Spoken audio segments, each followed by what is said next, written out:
Nah itu dengan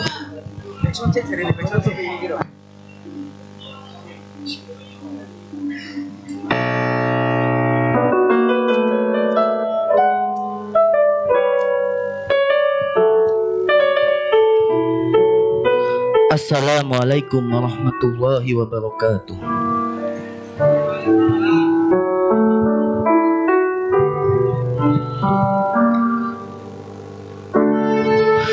Tahukah kalian siapakah Nabi Muhammad itu? Tahukah kalian siapakah alasan Tuhan menciptakan bumi ini? Tuhan menciptakan bumi ini karena Rasulullah ada, karena Nabi Allah ada di bumi ini. Tahukah kalian dia adalah Nabi Muhammad? Dia adalah manusia tersempurna. Dia bagaikan mentari di siang hari, bagaikan rembulan di malam hari. Dia adalah kekasih Tuhan kita. Dia adalah cahaya di atas para cahaya-cahaya di dunia ini. Lelaki mulia itu adalah Nabi Muhammad, Nabi kita.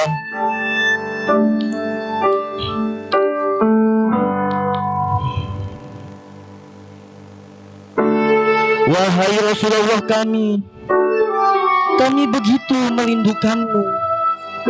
Walau memang benar kami tidak tahu bagaimana tampannya wajahmu, bagaimana berkasanya tubuhmu, bagaimana bersinarnya jasadmu. Kami tidak pernah tahu. Namun kami tetap mencintaimu, wahai Nabi. Walau juga benar cinta kami tak sebanding dengan besarnya cintamu kepada kami. Kami mencintaimu, wahai lelaki yang ketika wafatnya memanggil ummati, ummati, ummati. Kami mencintaimu, wahai Nabi Allah. Wahai lelaki yang sepertiga malamnya selalu mendoakan kami. Maukah engkau datangi mimpi-mimpi di hayat kami, walau hanya sesaat kemudian engkau menghilang tak apa. Datangilah mimpi-mimpi kami, wahai Rasul. Datangilah mimpi-mimpi kami. Kami mohon kepadamu, ya Allah. Kami mohon, ya Allah. Ya Allah, maafkanlah kami, karena kami menginginkan surgamu namun enggan mengingatmu dan nabimu. Ya Rasulullah, kami merindukanmu.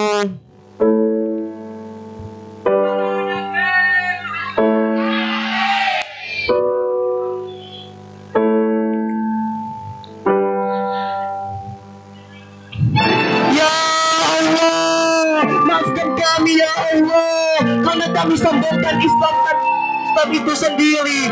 Kami menyombongkan Islam tanpa mengislamkan diri kami sendiri. Maafkan kami, ya Allah. Dan terima kasih, ya Allah. Kau jadikan ia Nabi kami, dan kau jadikan kami sebagai umatnya. Terima kasih, ya Allah. Terima kasih.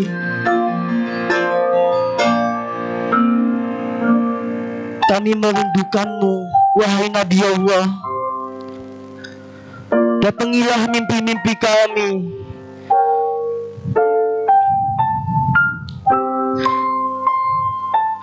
Wassalamualaikum warahmatullahi wabarakatuh.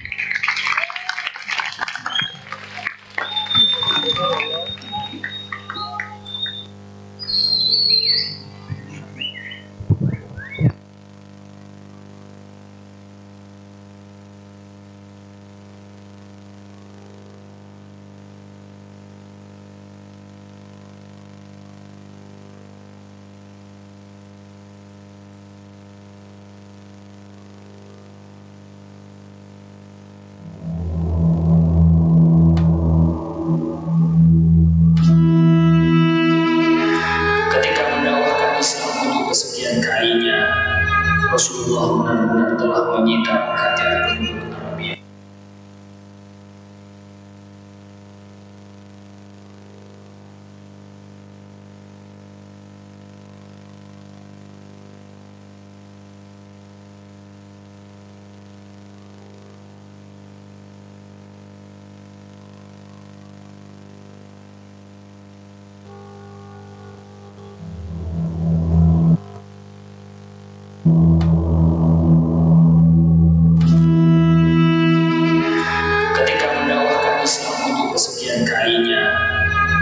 Rasulullah benar-benar telah menyita perhatian penduduk Arabia.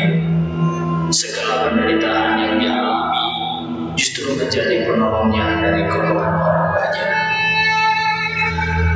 Mereka yang mengetahui hal itu lebih merasa simpati kepadanya dan mudah untuk menerima ajaran beliau, meski akhirnya harus menyembunyikan keimanannya. Namun dalam detik yang tak terkira, Rasulullah harus menerima kenyataan yang pahit. Boykot yang berkepanjangan beberapa waktu lalu telah melemahkan kondisi Abu Thalib, paman yang selalu menaungi dakwahnya pada bulan Rajab tahun sebelum kenabian. Keadaan Abu Thalib benar-benar payah, fisiknya melemah. Semangatnya untuk melindungi Nabi tak akan pernah surut sejak pertemuannya dengan wanita Bahirah bertahun-tahun silam. Ia telah meyakini bahwa keponakannya itu kelak akan menjadi seorang nabi. Kini benteng kokoh pelindung Nabi itu telah terbaring lemah di atas dipan dan dikerumuni seluruh anggota keluarganya. Tak lama kemudian datanglah rombongan Quraisy, di antaranya adalah Utbah, Syaibah, Umayyah, Jum'ah, Abu Jahal, dan yang lainnya.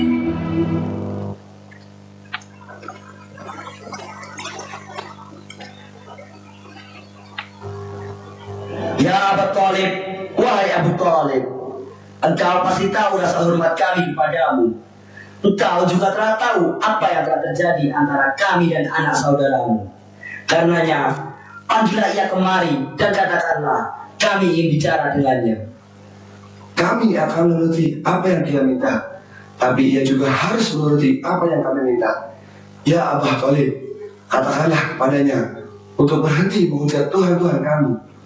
Kami memiliki agama kami dan dia dengan agama dia. Jika dia menerima, kami akan mendengarkannya. Ketika Rasulullah hadir, Rasul pun tahu apa maksud kedatangan kafir Quraisy. Lalu Nabi meminta kafir Quraisy untuk mengucapkan La ilaha illallah dan meminta mereka untuk meninggalkan sesembahan mereka.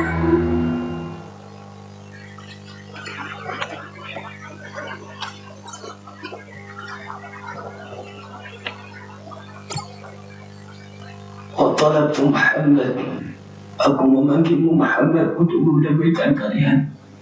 Ya betul. Kami bisa menerima sepatah kata atau bahkan beberapa patah kata dari orang lain. Amma kalimatul wahid hadi fal. Tapi untuk mengatakan Allah itu tunggal, tidak.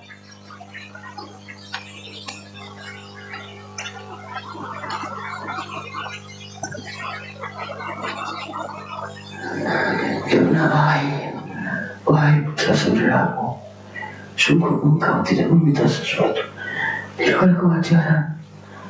Wahai keluargaku, wasiatkan kepada kalian supaya bersikap baik kepada Muhammad. Ia adalah seorang terpercaya di kalangan Quraisy, selalu berkata jujur, dan dirinya Muhammad memiliki sesuatu yang aku wasiatkan pada kalian. Ia datang dengan membawa ajaran yang diterima hati nurani, namun diingkari oleh lidahnya orang yang takut menghadapi kebencian pihak lain. Hai orang Quraisy, setialah kepada Muhammad dan tetaplah selalu melindunginya. Demi Allah, siapapun yang mengikuti jalannya, maka ia pasti akan mendapatkan petunjuk. Dan siapa memperoleh petunjuknya, maka ia memperoleh kebahagiaan. Bila aku masih memiliki kesempatan dan ajarku dapat ditaklukkan, pasti aku akan selalu melindunginya Muhammad dari gangguan apapun. Aku akan selamatkan dia Muhammad dari segala berbahaya. Sungguh aku tahu Muhammad memang benar. Seandainya di antara Muhammad dan bani ayahnya tidak ada permusuhan setelah aku meninggal. Niscaya aku akan mengatakan apa yang diminta oleh Muhammad.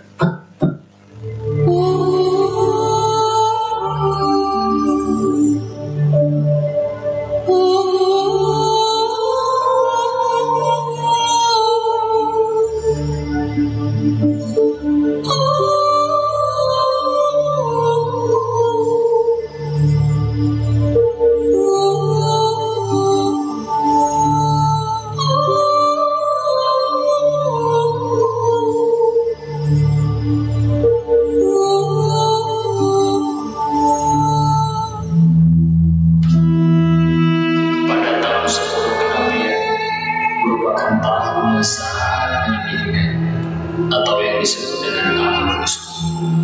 Pada tahun itu, Khadijah binti Khuwailid, istri Rasulullah, wanita pertama yang masuk Islam, dan Abu Thalib sang pembela Nabi dihajarnya. Atas wafatnya Abu Thalib dan Khadijah, kaum kafir Quraisy makin menjadi-jadi dan leluasa Nabi Muhammad SAW. Dan waktu terus berlalu, Nabi Muhammad dan pengikutnya tetap sabar atas semua pemerintahan.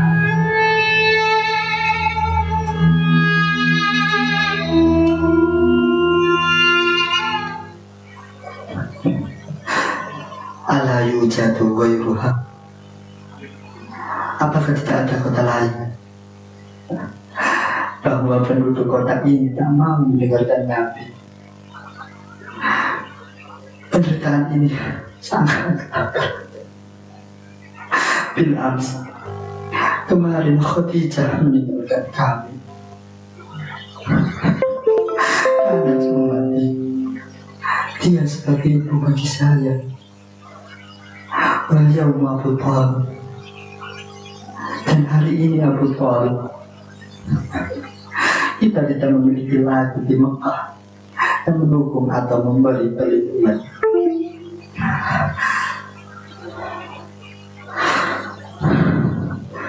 Sinani Ar-Rasul yuridu ayya badai'an Mekah. Nabi ingin menjauh dari kota Mekah.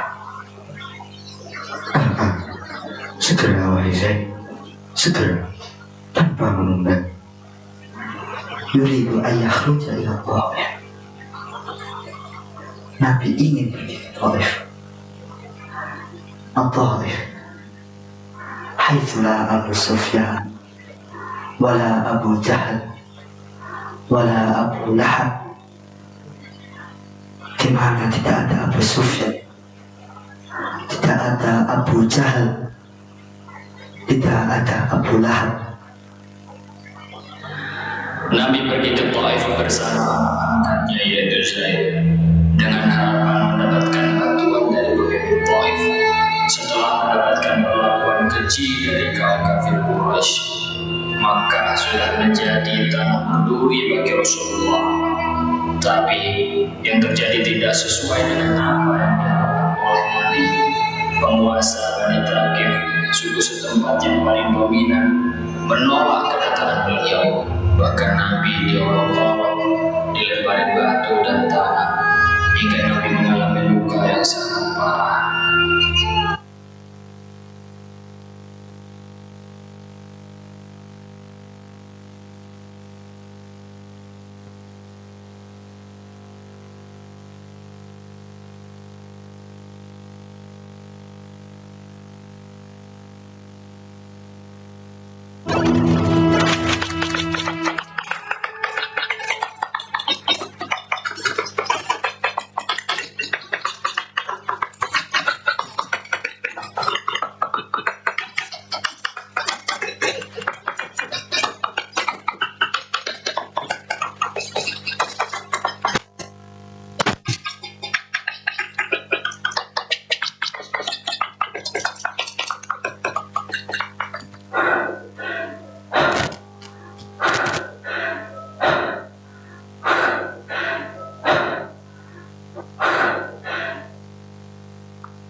Hal anta Nasrani? Naam, ana min Ninawa.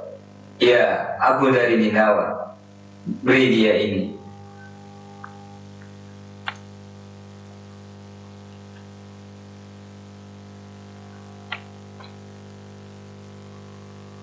Ini mengalami pendarahan pada kakinya. Innahu yada'u rabbah.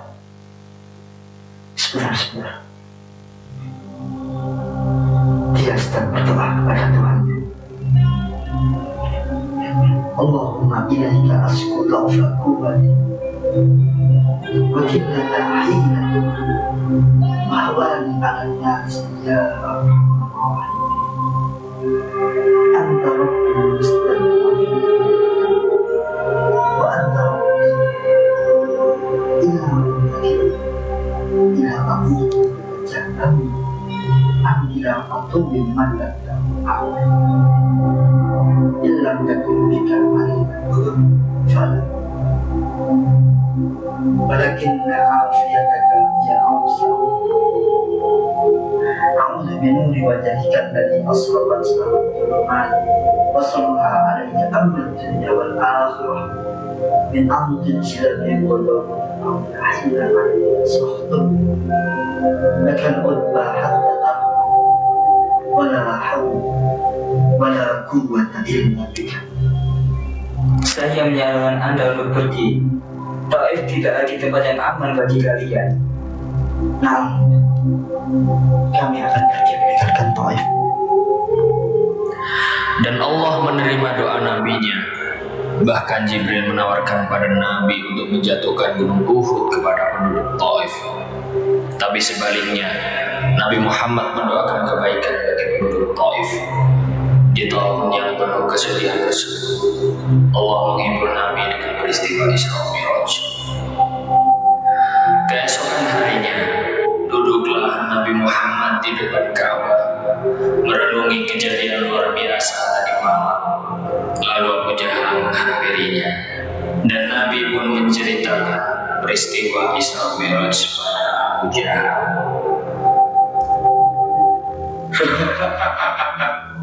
Apa? Kau bilang menempuh perjalanan dari Masjidil Haram ke Masjidil Aqsa dalam waktu semalam. Ya Yohanes, ya alal Makkah, wahai penduduk kota Makkah, keluarlah, kemarilah.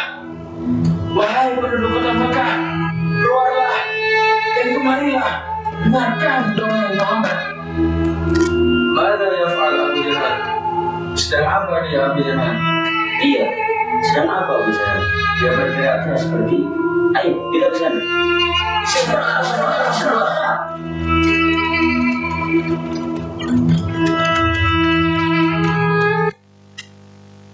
Ya Muhammad, akhirhum, ceritakan pada mereka apa yang kau alami semalam. Cepat. Rasulullah SAW lantas menceritakan kejadian yang beliau alami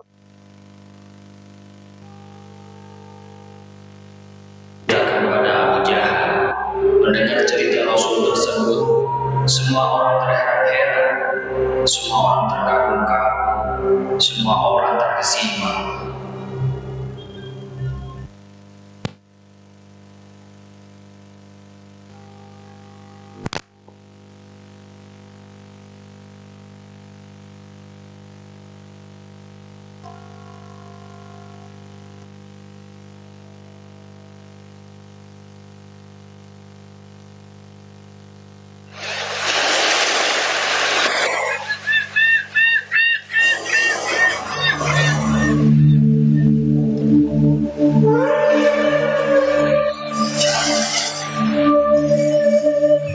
Tanggal 27 Rajab, malam harinya Nabi sedang tidur di Hijr Ismail. Kemudian didatangi oleh malaikat Jibril. Lalu hati Nabi Muhammad dikeluarkan dan dicuci dengan air Zam-Zam. Lalu dikembalikannya lagi dan memenuhinya dengan iman dan hikmah. Lalu didatangkan buraq, yakni seekor tunggangan berwarna putih, tinggi, lebih tinggi dari keledai dan lebih tinggi dari bigol. Kemudian Allah memperjalankan nabinya pada malam hari dari Masjidil Haram ke Masjidil Aqsa Yerusalem.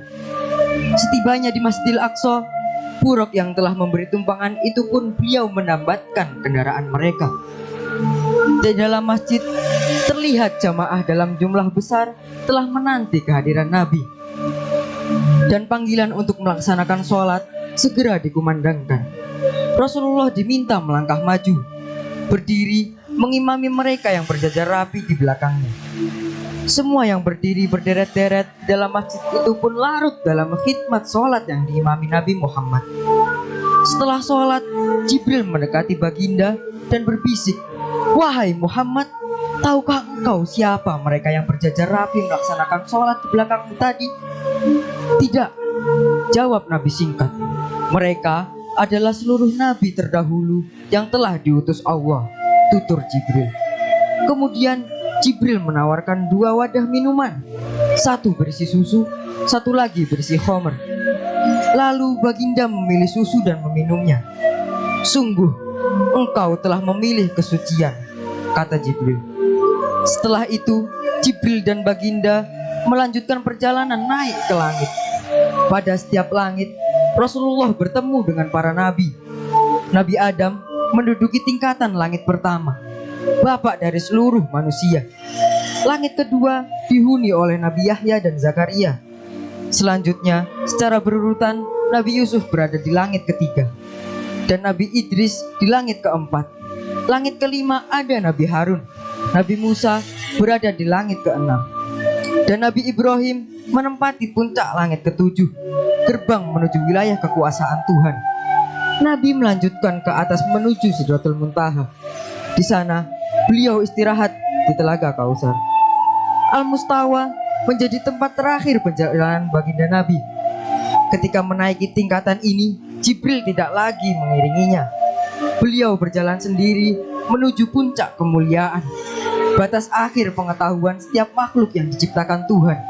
Lalu baginda turun membawa perintah sholat 5 waktu.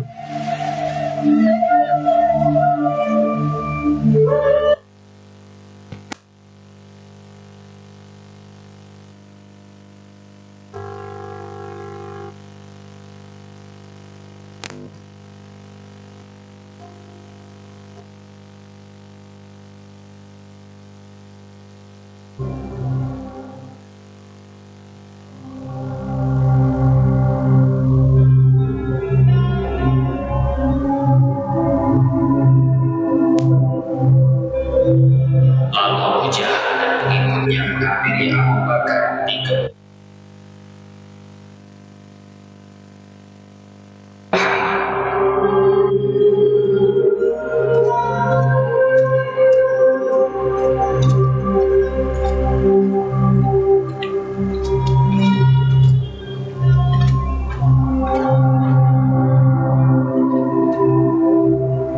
"Ya Abu Bakar, wahai Abu Bakar, sahabatmu itu sudah keterlaluan. Apa yang ia ceritakan sungguh tak masuk akal."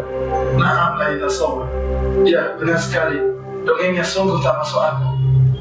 Mada hadas, ada apa gerangan? "Mengenai Muhammad, dia itu dibuat." La tukasir minal kalam, akhbirni. Jangan banyak bicara, cepat ceritakan kepadaku apa yang terjadi kepadanya. Lalu Abu Jahal menceritakan apa yang Rasulullah ceritakan padanya.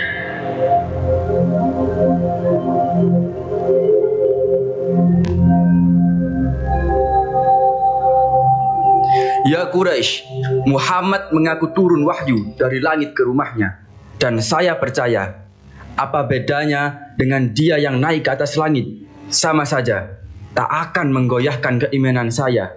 Bahkan kalau depan mata saya ada tembok warnanya putih, jelas-jelas putih, lalu Muhammad bilang tidak, Abu Bakar itu hitam, maka saya akan bohongkan mata saya dan saya bilang tembok itu hitam karena saya percaya kepada Muhammad." Kemudian Abu Bakar beserta kafir Quraisy mendatangi Nabi Muhammad untuk membuktikan kebenaran cerita Nabi.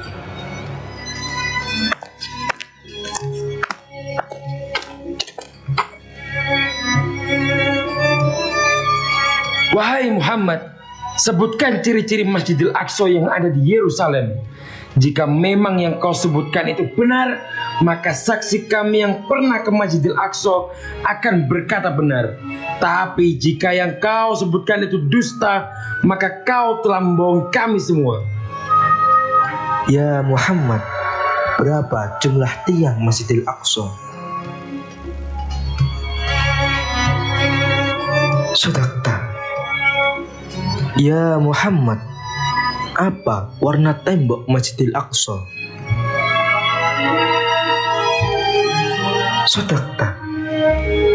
Ya Muhammad, berapa jumlah pintu Masjidil Aqsa? Sodakta. Sadaqa Rasuluhul Karim. Perjalanan malam dari Mekah ke Yerusalem ini merupakan episode baru dalam perjuangan dakwah baginda Nabi. Kini beliau telah diajak Tuhan menembus batas ruang dan waktu. Islam tidak melulu mengandalkan kecerdasan dan kelihayan otak manusia. Namun dengan perjalanan malam telah menegaskan sesuatu yang lebih inti dari sekedar pengetahuan, yaitu keimanan. Perjalanan malam ini tidak memerlukan pembenaran otak manusia yang terlalu kerdil untuk memahami kuasanya. Sejak malam itu, pengikut Muhammad telah dididik bahwa tidak semua yang diajarkan Tuhan melalui nabinya akan dapat ditangkap oleh kemampuan otak mereka. Jika mereka ingin memahaminya, justru harus menanggalkan terlebih dahulu pemberhalaan terhadap akal manusianya dan mengenakan sabuk keimanan. Inilah Isra Mi'raj yang fenomenal itu.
Alhamdulillah, terima kasih sekali kepada tim kreatif daripada pementasan drama Isra Mi'raj ataupun perjalanan malam Nabi Muhammad SAW.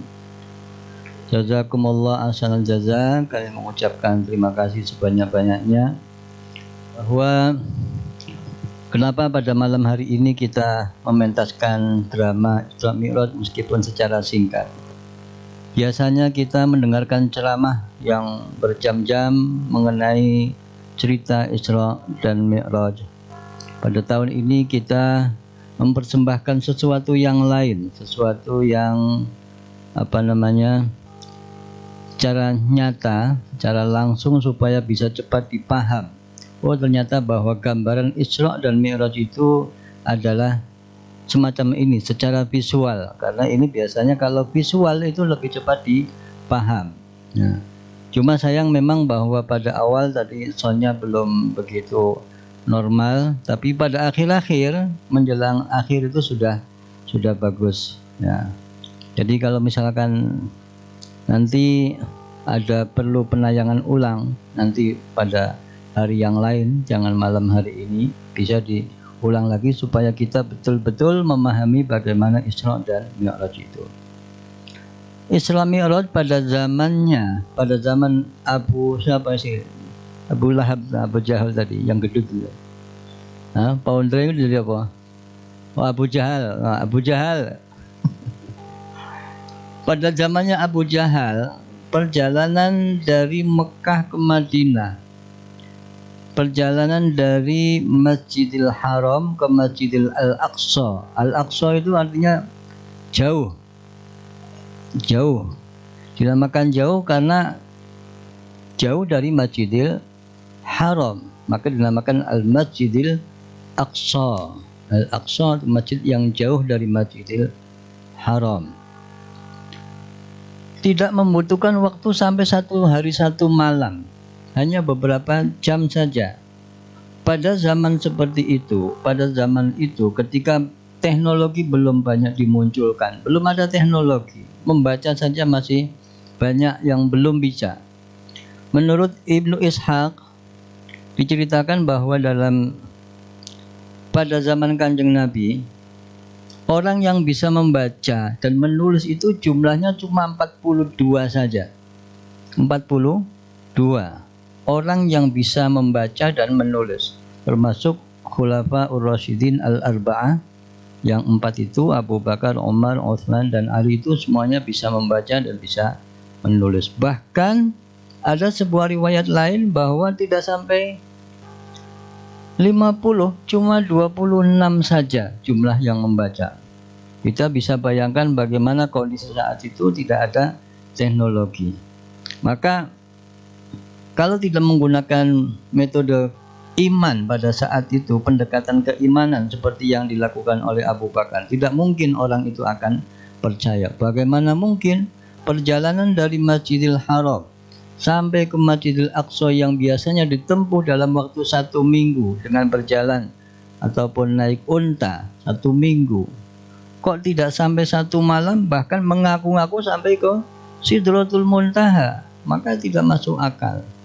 Akan tetapi zaman sekarang sudah bisa membuktikan bahwa semua itu adalah sangat-sangat mungkin, mudah sekali pemahamannya dalam konteks zaman sekarang. Orang bisa sampai ke bulan. Coba, pada zaman dulu tidak mungkin. Tapi dalam waktu beberapa jam orang dari bumi, planet bumi sampai ke bulan. Coba, itu sudah mungkin. Bisa sampai ke Mars melakukan penelitian. Itu membuktikan bahwa Isra dan Mi'raj itu adalah sesuatu yang mungkin dan mudah, apalagi menurut Allah Subhanahu wa ta'ala. Yang lebih mudah lagi untuk memahami bahwa Isra Mi'raj itu mungkin, kalian mengirimkan data dari tambak beras sampai ke Cina ataupun sampai ke California, ke Amerika, ke Inggris. Kirim data, send, klik, enter, sudah langsung masuk. Nah, berapa ribu kilometer jarak dari berapa ribu kilometer jarak dari tambak beras sampai ke Amerika ataupun Spanyol, sampai ke Maghrib, ke ujung barat sana, berapa ribu kilometer.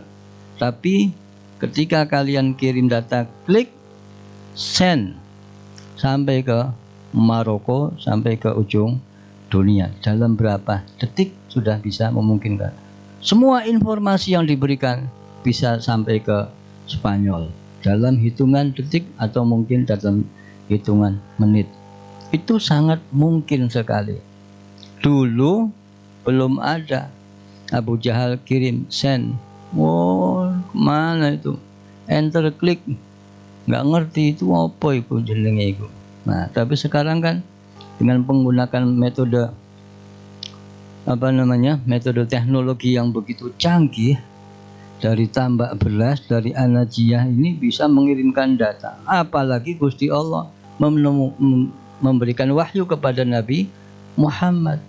Makanya bahwa Isra dan Mi'raj itu dengan fisik dan ruh, bukan hanya ruh saja.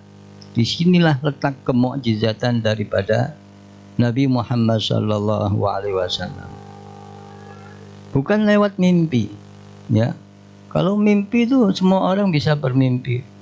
Kalian mimpi malam hari ini melakukan ibadah haji ataupun umroh, bisa. Nggak sampai 1 hari, nggak sampai 1 malam. Berarti tidak ada mukjizatnya.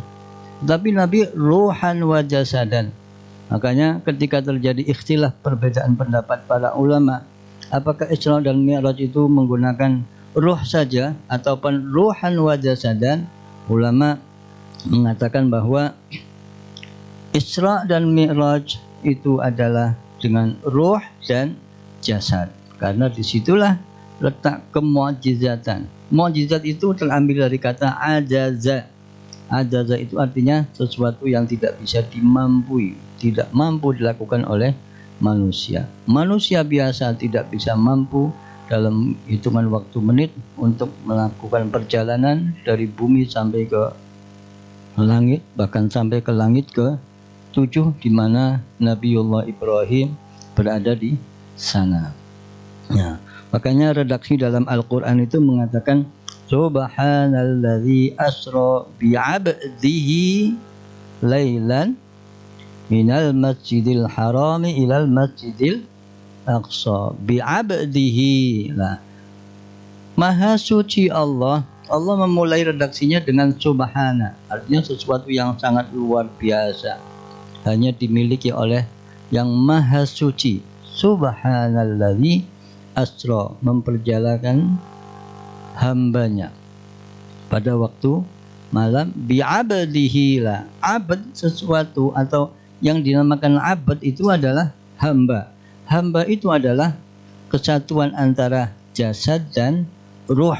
Nah, jasad dan ruh itulah namanya abad. Maka menurut para ulama bahwa perjalanan Nabi Muhammad Isra Mi'raj itu adalah dengan ruhan wa jasadan, dengan berdalil kepada ayat Al-Quran Subhanalladzi asra bi'abdihi laylan minal masjidil harami ilal masjidil aqsa alladzi barakna hawlahu linuriyahu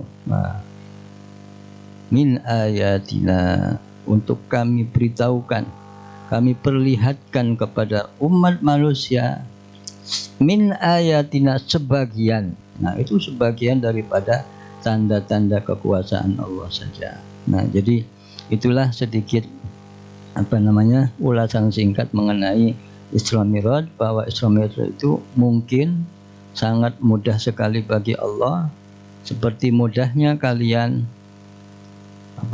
mengirimkan data dari Anasia sampai ke Amerika dalam hitungan detik ataupun dalam hitungan menit, apalagi Isra dan Mi'raj. Nah, demikian yang bisa saya sampaikan. Sekali lagi kami mengucapkan terima kasih. Ummu Zainab kapan drama? Nun? Nah, nanti tunggu dramanya, ya. Harus siap nanti. Assalamualaikum warahmatullahi wabarakatuh. Masya.